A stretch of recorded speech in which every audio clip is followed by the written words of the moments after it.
Ok, et ben, donc évidemment, j'ai côtoyé Catherine de nombreuses années comme tout le monde, et j'ai apprécié sa gentillesse.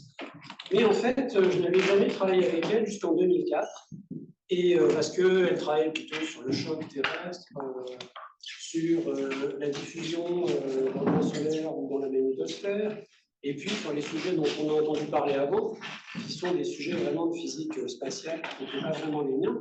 Et c'est Jean-Louis Steinberg qui nous a rassemblés en fait en 2004 pour une publication qui est en fait la seule publication que j'ai faite avec Jean-Louis, Catherine et d'ailleurs Sangwang et Claude Puch. Bon, alors quand on regarde la liste des auteurs de cet article, donc dans Planetary and Space Science, qui est le dernier article de Jean-Louis d'ailleurs, et on s'aperçoit qu'il reste que 2 survivants, ça fait réfléchir tout ça sur la vie.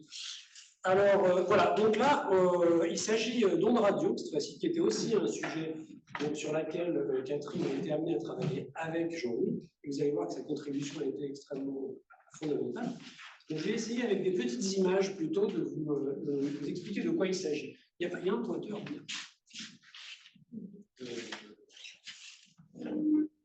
Donc voilà, en fait, en 88, il y a un article de Jean-Louis, Catherine, Sang, qui décrit une nouvelle composante de l'émission radio de la Terre.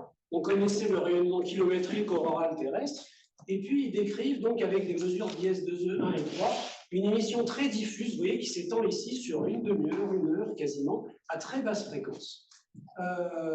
Cette émission-là, tout en bas, qui est donc très diluée, diffuse dans le temps. Et en plus, les satellites qui tournent sur eux-mêmes permettent de localiser la source et de déterminer sa taille, et ils s'aperçoivent que, alors que quand on mesure le rayonnement terrestre, en général, la source a une petite taille, de l'ordre du degré ou moins, là, ici, la taille est énorme, quasiment la moitié du ciel. Bon. Alors, un peu plus tard, dans des articles, les collègues de Goddard, alors dans l'article de Kaiser, il y a aussi Jean-Louis qui est dedans, donnent un peu plus de contexte à ça. Ils s'aperçoivent qu'avant l'émission diffuse, donc alors ici elle est très comprimée parce que là il y a 24 heures de données, donc vous voyez en haut ici, au-dessus de 50-100 kHz, c'est l'AKR, c'est le rayonnement kilométrique terrestre. Et puis des fois, hop, il y a des échappées vers le bas comme ça, et ces échappées vers le bas deviennent diffuses ensuite, c'est des petites choses diffuses qui sont là, et ils ont appelé ça les low frequency bursts, les sursauts basse fréquence, dont le prolongement ensuite à très basse fréquence donne l'isotropique terrestrial kilométrique radiation. Okay, et puis alors on fait le rapprochement, bien sûr, les gens font le rapprochement avec des choses qui ont été observées peu de temps avant dans la magnétosphère de Jupiter, par exemple par Galileo, par Voyageur, découvert par Voyageur en 89, réobservé par Ulysse. Et c'est ce qui avait été appelé dans un article de Kurt et al. 89 les type 3 joviens. Alors type 3, en fait, ça n'a rien à voir le mécanisme avec les type 3, mais simplement la dérive comme ça, où la fréquence décroît avec le temps, rappelle les sursauts de type 3 et rappelle les LF bursts et l'ITKR. Ok, très bien. Alors, il y a eu quelques papiers publiés là-dessus, les gens se demandaient ce que c'était que cette émission. Alors, cette émission, on s'aperçoit vite qu'elle est corrélée avec l'émission aurorale terrestre, parce qu'elle se produit aussi quand il y a des orages, elle est corrélée avec le vent solaire, le champ magnétique interplanétaire. Et pour le LF burst, qui monte à plus haute fréquence, on arrive à localiser la source, et cette source est près de la Terre. Donc, c'est vraiment, ça a l'air d'être une extension basse fréquence du rayonnement auroral terrestre. Le rayonnement auroral terrestre, en général, il disparaît au-dessous de 2 fois la fréquence plasma, et ça, c'est parce que quand on le regarde depuis le vent solaire, eh bien, il est coupé par le saut de densité au nez de la magnétosphère. Alors que les low frequency bursts et l'ITKR, eux, ils existent entre la fréquence plasma et 2 fois la fréquence plasma. On va y revenir. La puissance des LF bursts, c'est quelques pourcents de celle de l'émission orale, donc ce n'est pas une émission très intense. Et alors, on n'a pas vraiment élucidé la question de leur origine. C'est très certainement lié à l'AKR. Si on en croit ce qu'on a vu à d'autres planètes, c'est probablement des injections d'accélération sporadiques ou des accélérations sporadiques, peut-être dues à la reconnexion, peut-être dans la queue. Bon, ce n'est pas le sujet de la discussion. Alors voilà un zoom avec wind d'un low frequency burst, en fait ici plusieurs bursts, et qui se prolonge par cette queue qui va durer des minutes et des dizaines de minutes, en fait, qu'on appelle l'ITKR.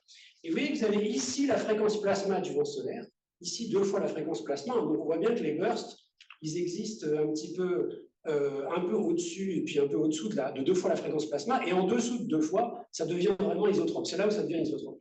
Et vous voyez que le sursaut disparaît au-dessus de la fréquence plasma du vent solaire. Voilà. Donc ça, c'est important. Et là, en fait, en examinant ces données, on a vu, par exemple, que alors, on s'est demandé, OK, d'où vient cette queue isotrope? Donc, les gens ont très rapidement, dans les années 90, supposé qu'il pouvait s'agir d'un phénomène de propagation, peut-être dans la queue, peut-être dans la magnétogène. Il y a un article de Delch et Farrell là-dessus, mais en fait, c'est compliqué parce que la vitesse de groupe des ondes dans la magnétogène est beaucoup trop élevée, en fait, et on ne devrait pas avoir des délais aussi importants dans l'apparition de ça. Donc, ça ne marche pas très bien. Le fait qu'on voit ces délais importants donnait à suggérer que et le fait qu'on descende bien en dessous de 2 fois la fréquence plasma du nez de la magnétosphère donnait à suggérer que cette émission isotrope sortait de la magnétosphère assez loin dans la queue, là où le saut de densité au niveau du choc est tombé bien au-dessous de 2 FP et se rapproche de FP. Bon, mais c'était un peu confus, cette image qu'on avait. Alors, Jean-Louis, quand il a arrêté de tout diriger et qu'il est redevenu chercheur de base, ça c'était assez extraordinaire, hein, qu'il s'est remis à travailler sur les données et tout.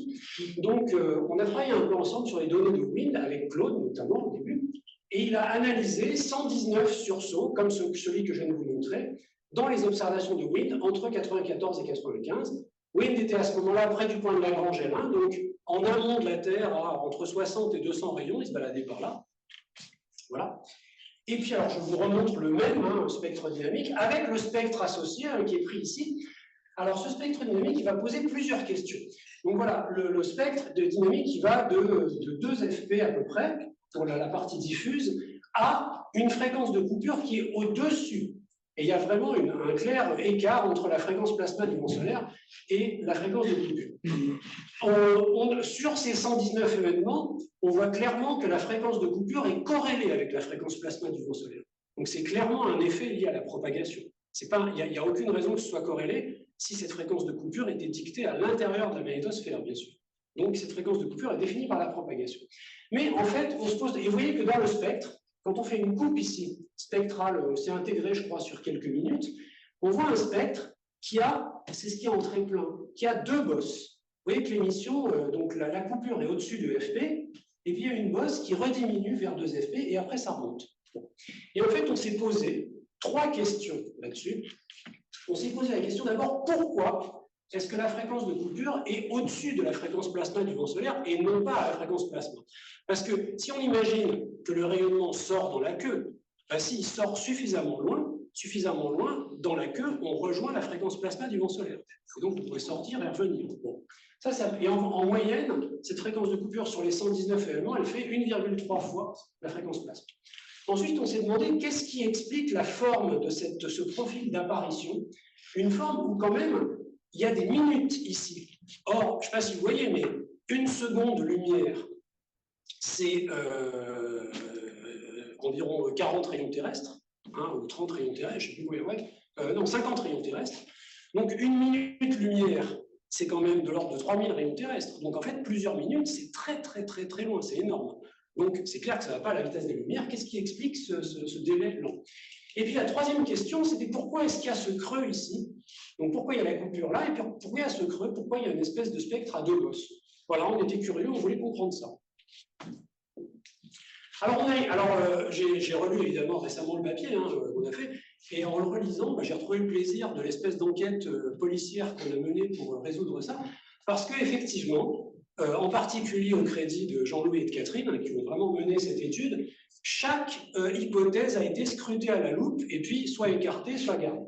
Alors la première hypothèse, c'était, bon, il y a peut-être des bosses de densité de plasma dans le vent solaire qui vont en fait couper, ne pas permettre de voir le rayonnement quand il est mis au-delà ou en deçà.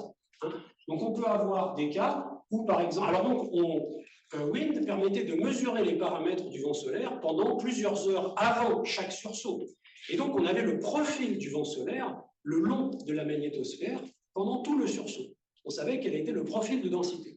Donc on s'est dit par exemple, si on voit une bosse dans le vent solaire dont le pic est exactement la fréquence de coupure du sursaut, ben ça veut dire que la source est au-delà, et puis elle est coupée par cette bosse, par la densité du vent solaire. Le rayonnement ne peut pas se propager jusqu'ici. Mais ça concernait que 5 cas sur 119. Bon, pas terrible. Alors on se disait, bon, si des fois, dans le vent solaire, il y a une bosse qui est plus grande que la fréquence de coupure observée, ça veut dire au contraire que la source doit être entre cette bosse et nous. Sinon, elle ne pourrait pas se propager jusqu'à nous. Elle serait coupée. Non, mais ça correspondait qu'à 4 cas sur 119. Et puis les 110 autres cas, eh ben, le vent solaire, la fréquence du vent solaire était nettement en dessus de la coupure tout le temps. Donc ça ne pouvait pas expliquer ce qu'on voyait. Donc hop, à la trappe. Alors à partir de là, il est clair que comme le vent solaire tout seul ne suffisait pas, il fallait inclure un ingrédient de plus. Cet ingrédient, c'était la grande spécialité de Catherine, c'était le modèle du choc terrestre. Alors voilà le modèle de choc. Alors, je vous rassure, je ne comprends pas tous les mots là-dedans, il a fallu que je lise plusieurs fois. Si, en fait, à peu près. C'est un modèle, un hyperboloïde de révolution, avec une asymptote, voilà, pour l'ouverture du cône qui dépend du nombre de Mach du mode rapide local, et une aberration due au mouvement de la Terre. Le cône, il n'est pas dans la direction Terre-Soleil, mais il est incliné puisque la Terre se déplace. Okay. Donc tout ça, c'était pris en compte. Et les paramètres qui définissent le cône dépendent des paramètres du vent solaire. Le saut de densité dépend si on est côté nord, sud, aube ou crépuscule du choc, parce que la normale, comme vous l'a dit André ce matin, le choc n'a pas la même tronche selon qu'il est quasi parallèle, quasi perpendiculaire. Et donc, en fait, le saut de densité a été calculé à 4 positions à chaque fois, nord, aube, sud, crépuscule, pour le choc en fonction de la distance. Et ce modèle de choc donc, a été appelé GM3 parce que c'était dérivé d'un modèle de Greenstadt, c'était à 3D et ça dépendait du nombre de Mach local. Voilà. C'était le nom qui a été donné. Et quand on calcule le saut de densité au niveau du choc en fonction de la distance à la Terre, donc ici c'est la distance vers la queue quand on s'éloigne. Alors vous voyez que, et ça c'est la fréquence de plasma du choc par rapport à celle du vent solaire. Vous voyez qu'au nez de la magnétosphère, on a bien une augmentation de la densité d'un facteur 4, c'est-à-dire une augmentation de la fréquence plasma d'un facteur 2, et puis ça décroît quand on s'éloigne, mais on reste quand même très au-dessus de la fréquence du vent solaire pendant plusieurs centaines de rayons, et même, évidemment, il y a un nuage de points parce que les paramètres du vent solaire varient avec le temps.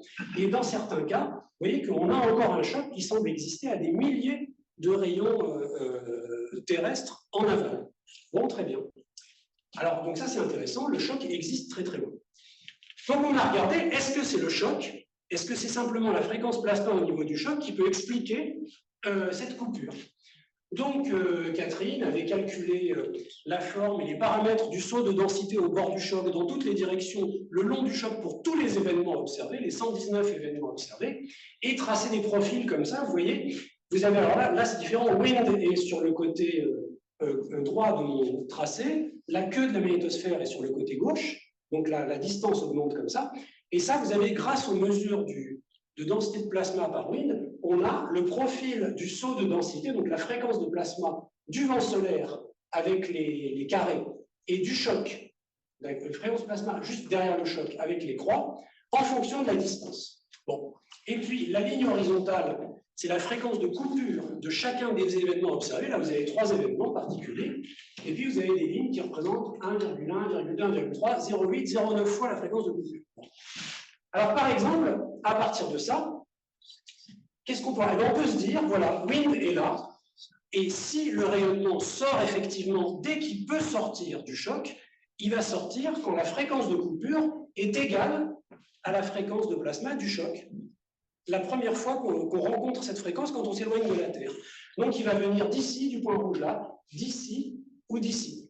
D'accord? Quand on fait un histogramme de ces distances-là, des points rouges, pour les 119 événements, on trouve un histogramme qui est environ quelques centaines de rayons en aval. Bon, très bien, on s'est dit, ok, donc ça peut sortir à quelques centaines de rayons de la Terre, et puis c'est ça qui explique ce qu'on voit.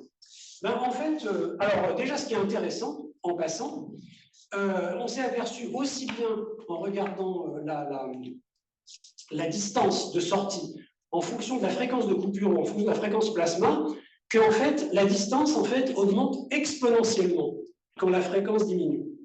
Okay? Quand on regarde le rapport F sur FP, ou F sur FC, et bien pour arriver à avoir cette fréquence, il faut en fait s'éloigner, mais on s'éloigne exponentiellement avec ce rapport. Donc plus la fréquence diminue, plus la fréquence tend vers la fréquence de coupure ou tend vers la fréquence de plasma, et plus on s'éloigne très loin dans le choc. C'est ce qu'ont montré en fait les analyses du profil du choc. Très bien. Mais en fait, il y a un problème ici. Il y a un problème, c'est que si effectivement le rayonnement sort ici, ou si, ici il n'y a pas de problème, parce que vous voyez, le rayonnement sort, et puis après, la fréquence de coupure du choc, la fréquence de plasma du choc reste à peu près égale à la fréquence de coupure tout le temps. Mais dans ce cas-là, ou dans ce cas-là, et dans beaucoup des 119 cas observés, pourquoi est-ce qu'on n'observe pas de rayonnement à 0,9 fois la fréquence de coupure, qui viendrait d'un peu plus loin? Pourquoi on n'observe pas 0,9, 0,8 fois la fréquence de coupure qui viendrait d'un peu plus loin? Qu'est-ce qui empêche d'observer ces fréquences plus basses? Ça, c'est un vrai problème. Oui, il suffit d'aller plus loin, et la fréquence du choc devient plus basse, donc on pourrait sortir des fréquences plus basses qui reviendraient ensuite jusqu'à l'observatoire. Donc, qu'est-ce qui empêche d'avoir ça? Donc, on n'était pas content avec cette explication. Bon. Alors, du coup, on a décidé d'inclure un deuxième ingrédient à la modélisation, en plus du modèle de choc. Cet ingrédient, alors c'était beaucoup sur les travaux de Catherine et de Sand notamment, et du DESPA en général, c'est une spécialité, c'était d'inclure la diffusion des ondes radio dans le plasma lors de leur propagation. Alors comme on était un peu fainéant, surtout moi, parce que là, cette petite partie du code, c'est moi qui l'ai écrite, et je suis très fainéant, donc on a décidé d'écrire un petit code de propagation dans un milieu homogène. On a considéré le milieu comme localement homogène. Après, il pouvait varier lentement, mais les gradients étaient beaucoup plus longs que les circonvolutions de la trajectoire des rayons.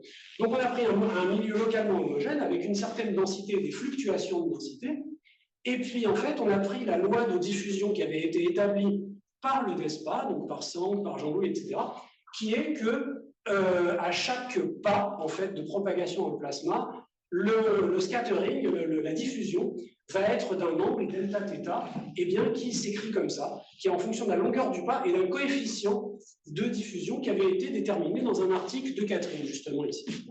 Et donc, en fait, à chaque pas, donc on lance des rayons, on les lance à plein de fréquences, entre 1,1 fois la fréquence plasma et 2 fois la fréquence plasma, toute la gamme qui est intéressante.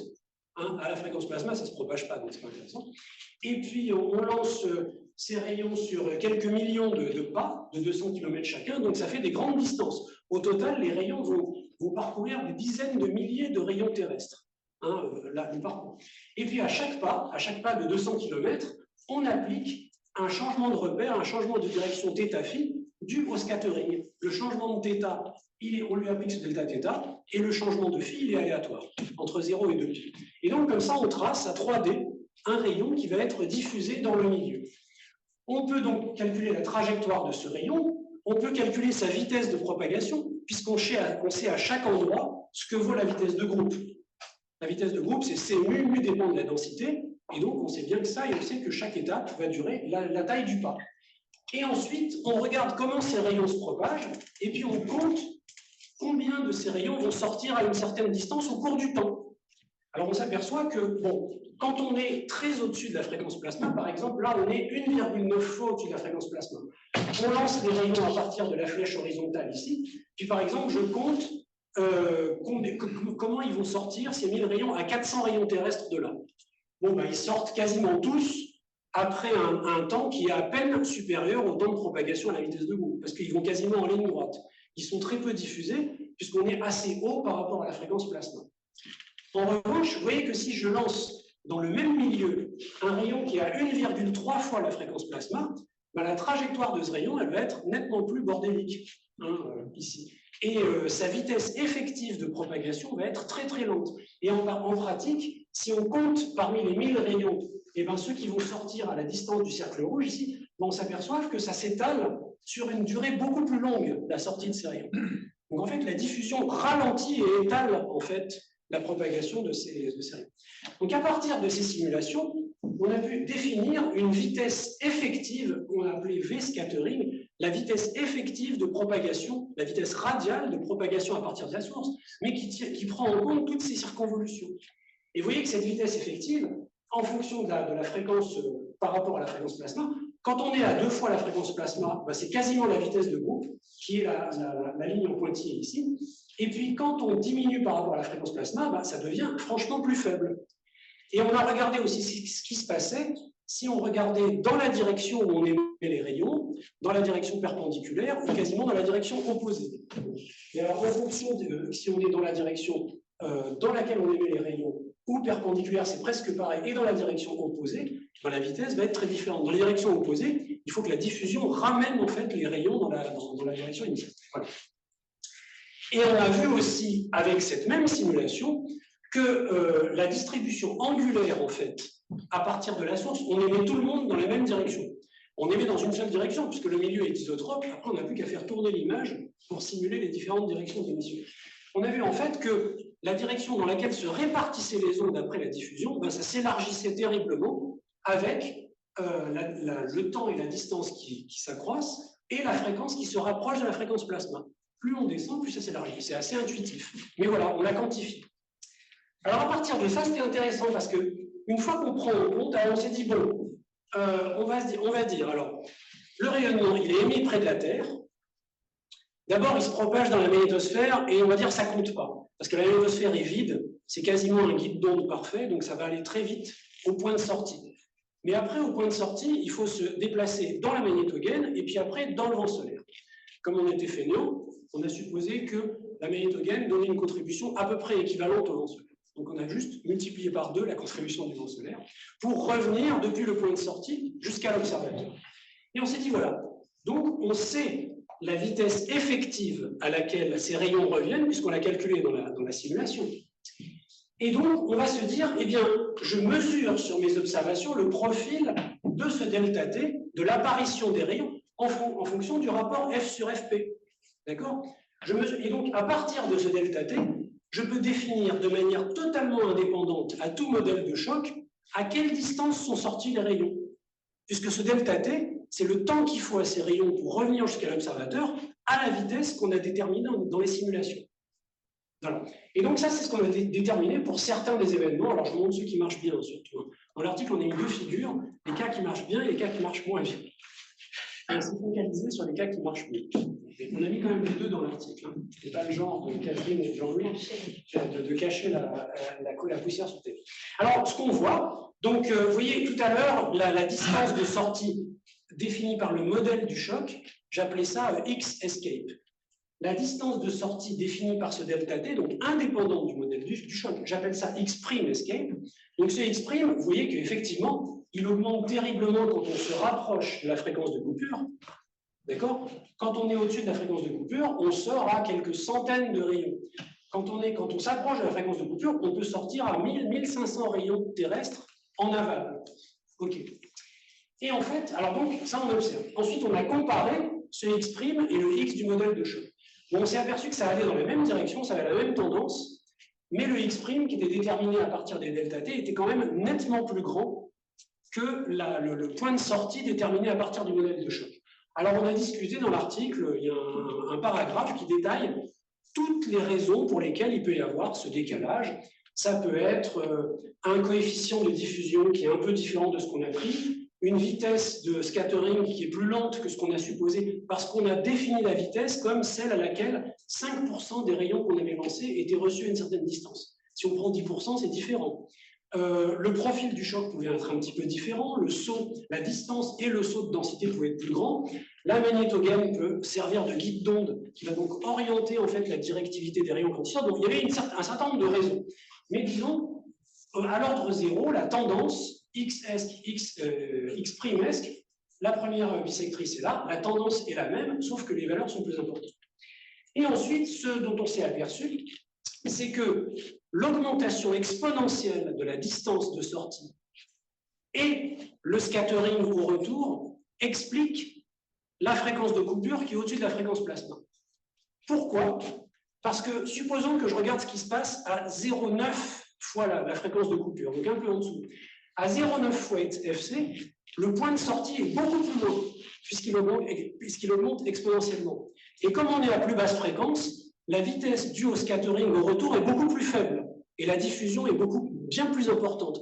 Donc en fait, on va perdre et diluer considérablement le signal avant qu'il revienne, et donc la contribution d'une augmentation exponentielle de la distance et de l'effet du scattering au retour permet de lessiver en fait l'effet et d'avoir une fréquence de coupure. Et en fait, on peut se dire, oui, mais pourquoi est-ce que l'effet est graduel? Pourquoi est-ce qu'on voit une coupure et non pas une distribution graduelle?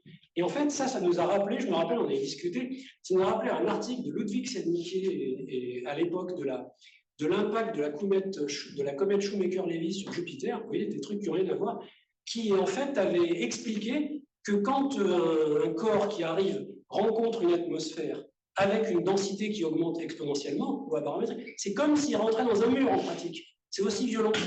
Et donc là, c'est pareil. L'augmentation exponentielle couplée avec le scattering, ben, ça va faire à un moment donné une coupure. Il n'y a plus rien qui arrive. Voilà. Donc c'est comme ça qu'on a expliqué ça. Et effectivement, on a regardé avec les simulations ce qui se passait, par exemple. Alors en pointillé, vous avez le spectre qui est reçu. Donc on émet les rayons à toutes les fréquences de 1,1 à 2 F sur Fp, et on regardait ce qu'on reçoit à 400 rayons terrestres par tranche de temps, des tranches de temps incrémentales. Et alors, ce qu'on reçoit à 400 rayons, c'est ce qui est en pointillé. Donc, on va perdre de plus en plus un certain nombre de rayons. Alors, par exemple, ça, c'est dans l'hypothèse d'une émission isotrope. On voit que dans tous les cas, la fréquence de coupure, le pointillé reste assez proche de la fréquence plasma. Mais quand on inclut en ligne continue l'augmentation de la distance du point de sortie, eh bien on voit que le spectre se modifie et que là, la fréquence de coupure apparaît brutalement, nettement au-dessus de la fréquence plasma dans tous les cas. Voilà. Donc on était assez content avec cette explication. Alors, au passage, on avait aussi regardé comment varier, parce que quand on franchit le choc, on passe d'un milieu où l'indice de réfraction varie brutalement, puisqu'on a la densité après le choc et avant le choc. Okay. Comme l'indice de réfraction varie, la loi de Descartes fait qu'on va avoir une réfraction au choc, et en fait, on s'est aperçu qu'au point de sortie, en gros, quelle que soit la distance, les variations de la distance de sortie et de la variation du saut le long du choc se compensent, et donc on sort à peu près toujours dans le même angle. Donc quand on est à 1,1 une fois FC, on sort selon cet angle-là à une certaine distance. Quand on est un peu plus élevé, on sort plus près, mais avec le même angle, en fait, parce que les autres quantités se compensent. Donc, très bien. Et donc, on a voulu répondre à la dernière question, pourquoi est-ce qu'on a ce trou ici dans le spectre? Pourquoi est-ce que le rayonnement va décroître quand on est près de 2 Fp? Alors, je vous rappelle qu'on avait dit que, alors que ça, on a montré que ça pouvait s'expliquer par la distribution angulaire, en fait, des rayons qui s'élargit avec la fréquence qui décroît et avec, bien sûr, la propagation, le scattering dans le vent solaire, puisque le scattering, il élargit les choses. Alors, comment? Eh bien, de la manière suivante. D'abord, on regarde ce qui se passe à 2 fois la fréquence plasma. Bon. On émet près de la Terre, et évidemment, le rayonnement, il peut sortir tout de suite près de la Terre, puisqu'il est à une fréquence supérieure à la fréquence du choc au nez de la magnétosphère. Donc, en fait, le diagramme de rayonnement, il va être essentiellement ISO, ou alors tout si on est vers wind. Donc, ça va être ça. Mais si ma fréquence diminue, pour sortir par exemple à 1,7 fois la fréquence plasma, il faut que le rayonnement ait été guidé, puis soit sorti dans la magnétogaine à une distance un peu plus importante que le nez, et puis qu'il revienne après du fait du scattering. Donc il sort avec un angle donné, qui est celui de tout à l'heure que j'ai montré, et le scattering va élargir le rayonnement qui revient. Donc ici, on est dans un cas qui peut s'assimiler à ce qu'on appellerait la direction PERP. Et puis quand on descend encore en fréquence, on sort encore beaucoup plus loin. Et là, à la fois le guide d'onde que constitue la magnétosphère et puis le scattering très très important au retour fait qu'on va être entre un diagramme qui est entre PERP et entre opposé en fait dans la directivité. Parce qu'on sort vraiment dans un angle qui va être entre PERP et opposé sur la réfraction ici. Et quand on combine, ça c'est les spectres qu'on avait mesurés, donc les spectres en fonction de F sur Fp, pour une direction ISO, vers wind, perpendiculaire à la direction de wind et opposée. Eh bien, quand on combine ces spectres, si on suppose ce que je viens de décrire par des petits schémas, qu'au-dessus de 2 Fp, on a un spectre qui est essentiellement ISO, et qu'au-dessous de 2 Fp, on a une combinaison de spectres PERP et opposés, eh bien le trou, il apparaît naturellement ici. Voilà. Alors, on discute d'autres choses dans l'article, le fait que le spike, il est plus directif à basse fréquence quand on observe depuis les flancs de la magnétosphère, ce qui est normal. On a moins de scattering pour atteindre la sonde. Donc ça faisait à peu près sens avec le modèle qu'on avait proposé. À la même fréquence, on peut avoir une émission qui est d'abord sporadique, puis diffuse. C'est en fait, ça dépend de la distance de sortie. C'est le régime propagation directe et scattering. Donc on a vraiment un régime à 2 étapes. Et donc les conclusions, c'est que la fréquence de coupure et le profil temporel est expliqué par la distance de sortie qui varie de manière exponentielle, qui augmente de manière exponentielle quand la fréquence diminue, plus la diffusion dans le fond solaire, et que le spectre est expliqué par la répartition angulaire de ces rayons dont le choc sort. Alors bon, cet article, il a été cité ce qu'il a été cité. Moi, quand je le relis cette semaine, il m'a fallu que je le relire 2 fois pour recomprendre tous les arguments, parce qu'il y avait quand même pas mal de jus de cerveau pour arriver à mettre tout ensemble. Mais c'était assez intéressant. Donc, bon, bah, c'est dommage, c'était la seule expérience que j'ai eue. Voilà. Alors, alors, on a tiré des conséquences dans l'article qui étaient assez intéressantes. Le modèle GM3, bah, il avait l'air pas mal, le modèle de Catherine avait l'air de reproduire assez bien, en fait, en ajustant les paramètres, le profil du choc, et le choc existe à des milliers de rayons terrestres. Donc ça, c'est quand même intéressant. On en est la preuve. Alors après, il y a toujours des questions ouvertes. Je vous ai dit, on a de vagues idées sur l'origine de ces LF bursts, la relation à la KR. Alors bon, pourquoi est-ce qu'il n'y a pas de queue diffuse à la KR? Ça, c'est facile. J'ai écrit ça, puis après, je me dis non, je pense stupide, c'est à plus haute fréquence. Après, je me suis rappelé que dans la littérature, avec Cassini, on a vu pour le rayonnement auroral de Saturne, il y a eu des articles, par exemple cet article-là, qui est une communication AGN, qui a montré qu'il y avait de temps en temps des extensions vers les basses fréquences au fait, du rayonnement de Saturne. Je suis sûr qu'il y aurait à creuser là-dedans et que ça pourrait être similaire au LF burst, en fait. Il y a eu aussi des présentations de Anderson qui n'ont jamais été publiées, malheureusement, et qui montrent que quand on observe les LF bursts dans la magnétosphère, la fréquence de coupure, elle n'est pas au-dessus de FP vent solaire, elle est autour de FP vent solaire. C'est un truc comme ça, là. Ces trucs-là, ici, cette ligne-là, c'est la fréquence plasma du vent solaire. Et vous voyez, là, ça s'effile autour de cette fréquence. Et ça, à mon avis, il y a des raisons liées à la propagation qui peuvent expliquer ça, qui sont assez intéressantes. Il faut lui envoyer l'article que vous avez fait, envoyer. Anderson, il a peut-être oublié. Il est mort. Ah, pardon. Excusez-moi ça, oui.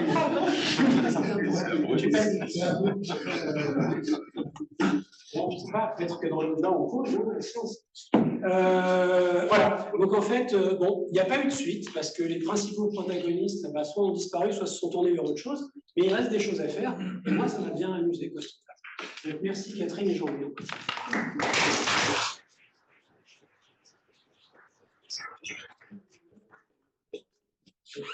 Question.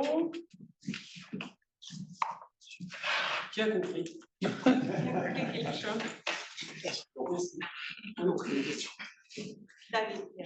There's also the question of the quasi-parallel shock, where you see large amplitude waves including in the density.